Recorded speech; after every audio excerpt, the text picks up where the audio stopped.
The BGR did what I thought was a spectacular report.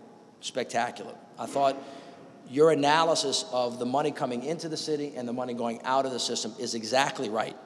It's exactly the same in the city. And over years, when nobody's paying attention to that, you can have money going to places where you never expected it to be. It happens that way because the school system is in dire straits. So you just quickly go take a hotel motel tax, you put it over there and you stand it up. But over time, it gets all out of balance and it gets all out of whack, and then it doesn't make any sense. All this hotel motel tax that comes through the city, your city only gets 2 pennies of it.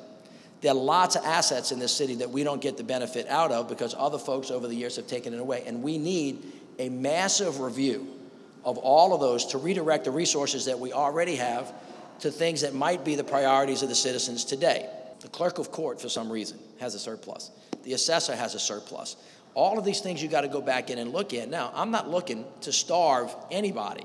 Everybody needs what they need to do the job that the public says. But if it's gotten out of balance, right, and everybody says, well, streets are really my thing right now, you know, not something else, then I think it's worth a look. And the only way you can do that is some kind of mini constitutional convention. We're actually looking at this legally now because it requires mostly action in the state legislature. It's my thought, just from having been up there for 16 years, they're not going to have the ability to pay attention to that in the next 6 months. They have to get their fiscal house in order. The state's fiscal house is on fire.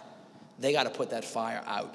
And then I think we can get into some breathing room where we create an environment like we did back in 1988, where the state's really got to think about long-term restructuring. When that happens, I think we have to be at the table fighting really, really hard and having all the facts about what needs to be changed. When the state doesn't have any money, when they're broke, when they don't manage well, they basically say, city, you're on your own, you got to do all that stuff. And essentially what that means, whether it's funding for senior centers, whether it's the Indigent Defender's Office, whether it's the lights on the bridge, whether it's $9 million in paratransit, where the rubber meets the road is in the city council chamber, when your city council, being fiscally responsible and thoughtful, has a certain amount of dollars, we have to balance the budget, and then it's a zero-sum game. Somebody gets and somebody doesn't get. Or everybody gets less, somebody gets more. That's how that works out. And essentially, when it gets down to the ground where you live on your street, it means a pothole doesn't get filled, or a red light doesn't get fixed, or a street doesn't get redone, or a police officer doesn't show up. We are asking the people of the city to pay more in property taxes so that we can hire 400 new police officers to get us from 1,200 to 1,600. I could spend a long time explaining to you why it's essential that we do it, but I'll say it very shortly. National security, that would be terrorism. Homeland security, the marriage between terrorism abroad and at home.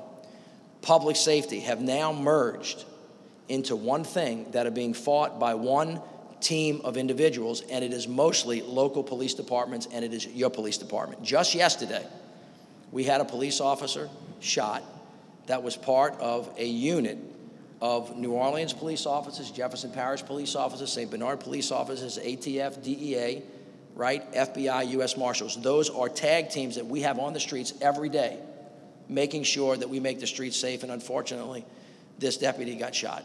Keep him in your prayers, but he is very, very, very severely wounded. We do not have the tools on the streets of America, and every mayor in America agrees with what I'm about to say, to shoulder the responsibility that has been given to us as a result of San Bernardino, Boston, Paris. Think about what's happening out there.